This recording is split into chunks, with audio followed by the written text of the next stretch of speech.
से काति फोरबोआव बड'लेण्ड रादाब आरो लोगोसे प्राइम 24 हेडलाइन्स बिथांमोननिसिम गिबियावनो खुलुमग्रोबाय। जों दिनैनि बे से काति फोरबोआ खुंगा 44थि जाबाय। अब्लाबो जों बोसोरफ्रोमबो जोङो सानैनि हाबाफारिया लायोमोन आरो जों बिदिनो 3 बोसोरनि गेजेराव जों मोनसे अधिवेशन जायोमोन। बेबायदिनो जों खुंबोगासिनो दङ आरो खुंबायबो थागोन आरो खुंबायबो थानांगोन। धोरोमखौ जों फेहेरनांगोन आरो फेदेरनांगोन।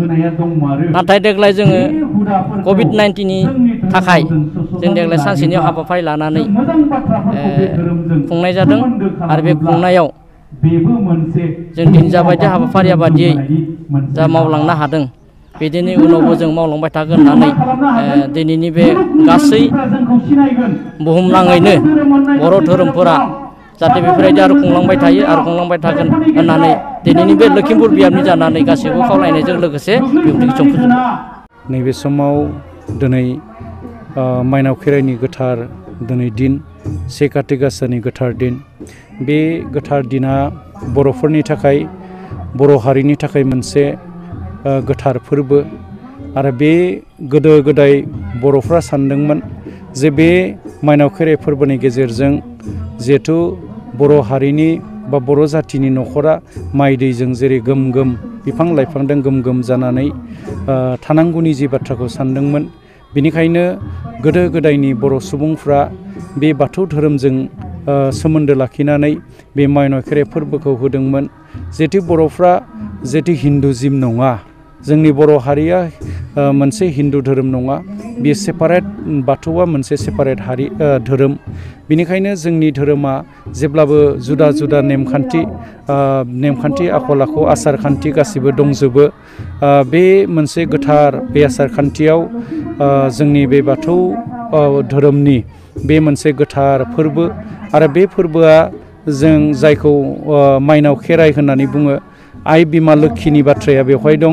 दा बे माइनाव खेराइ फोरबोनि गेजेरजों जोंखौ जिहेथु बुहुमनि मानसि हारिखौ, सुबुं हारिखौ, मानसिल' नङा जिब जिबि हारिखौ जिहेथु बे माइनावानो बिमा लोक्षियानो फोथांनानै लाखिदों।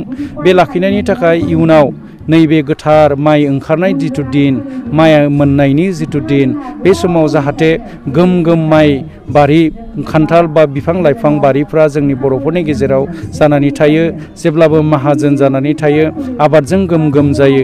बेखौ साननानै बे माइनाव खेराइ फोरबोखौ बाथौ धोरोमनि बाथौसाफ्रा बे गोथार फोरबोखौ फालिनाय जादों। दा बेनिखायनो बे मोनसे बर'फोरनि मोनसे हारिनि जौगानाय मोनसे फोरबो आरो बर' जाथिया जेब्लासिम थागोन अब्लासिम नैबे माइनाव खेराइ फोरबोआ थागोन। आरो मोनसे खोथाखौ आं बुंनो लुबैयो जे बर' जाथिनि बयनिख्रुइ गोजामसिन एबा मोजांसिन धोरोमानो बाथौ। दिनै जोंनि लखिमपुर आन्चलिक बाथौ महासभानि बे गोथार थानसालियाव बोसोरफ्रोमबो दिनै फैयै फैयै बोसोरारि 44थि बोसोरारि जाफैबाय। बे से काति माइनाव खेराइ फोरबोखौ बोसोरफ्रोमबो बिदिनो फालिनाय जायो। बे सानखालिनो बे अक्ट'आवनो फालिनाय जायो आरो इयुनावबो फालिबाय थागोन। बेजों लोगोसे जोंनि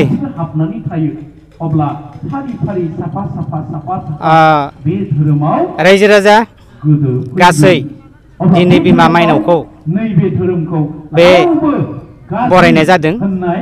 बरायजेननायजों लोगोसेयैनो बे जोंनि बे गोथार सिबिसालिनिफ्राय जोंनि बे बियामनिनो आसारि गुरु बिथांमोना मोनाबिलि बे आयदाफारिफोरा जोबनायनि उनाव जोबथियाव माइनावखौ रायजो राजानिसिम राननानै हरनाय जायो।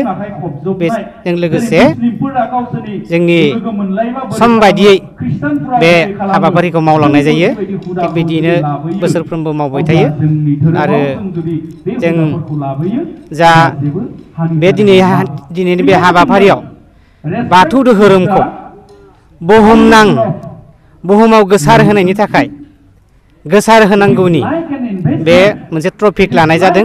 बे ट्रफिकआव जोंनि हालामनिनो लखिमपुर हालामनिनो बिमुंगोरा KBS कलेजनि मानाव गेदेर गेदेमा प्रदीप बसुमतारी बिथांखौ फुंखा सुबुं महरै बिथांमोनखौ हांख्रायनानै लाबोनाय जादों आलासि महरै। बेजों लोगोसेनो आगुनि माइनाव आफादनि आफादगिरि बिरबायना बसुमतारी बिथांखौबो माइनाव आफादनि जानानै हांख्रायनाय जादों। बेजों लोगोसे आरो गुदि फरायसालिनि फोरोंगिरि बरिमुरि फरायसालिनि नीलकान्त स्वर्गियारी सार बिथांखौबो फुंखा सुबुं महरै जोङो हांख्रायनानै लाबोनाय जादों। बे टपिकनि सायावनो बिथांमोना बिबुंथि होगोन। बेजों लोगोसे गासै रायजो राजा बे आनसलिक बे बाथौ महासभाजों लोब्बा थानाय बेन्दों सिङाव थानाय 30 खान गामि बे बियाबजों गोरोबनानै दङ।